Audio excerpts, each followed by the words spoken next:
this is Gatorboard. Hear that? You can't, it's very hard to bend. Like if I did this with foam board, I could probably just like break it, you know.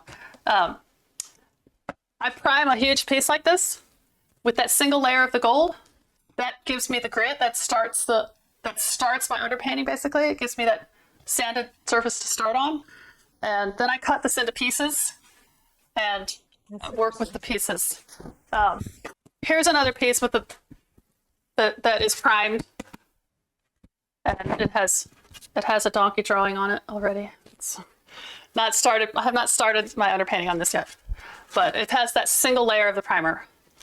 And you know, that's you know, but as an alternative to Gatorboard, like if you can't get Gatorboard, you can get it. Dick Blick has it. It's not very cheap. But if you buy it in large sizes and you work small, it is relatively cheap per painting. You know, if you're working 6x6 or 5x7, it's really not that expensive in that respect. But if you do work with watercolor, so you're familiar with watercolor paper. I like how this process with these primers works on hot press watercolor paper, a smooth watercolor paper, because I like to create my textures. I can't really create my textures on a cold pressed watercolor paper because it has that texture, that, you know, whatever, that toothy texture to the watercolor paper. Yeah. That's going to be the texture you're going to get. If there's any type of texture like that in the paper, that's the texture you're going to have in the painting. Now, it might be nice, you know, you might like that. I like to create my textures with the primer. So that's why I like a smooth surface. So rough watercolor paper would be even worse then.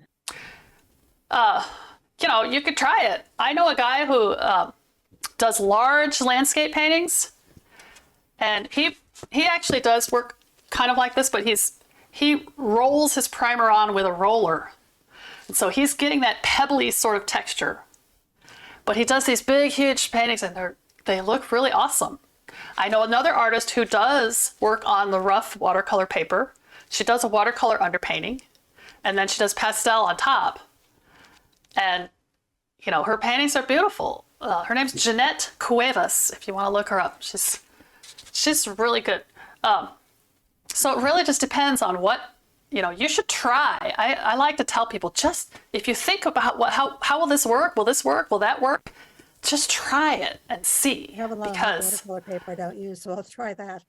Yeah, I like the smooth stuff with these acrylic primers that have this grit in them, because the grit is what you're adding in order for the pastel to stick to it.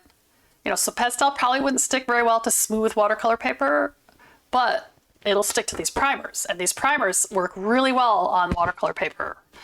I just am lazy and I don't want to have to tape it down and, you know, wet it and tape it and then have that. You know, this is just so much more convenient for me.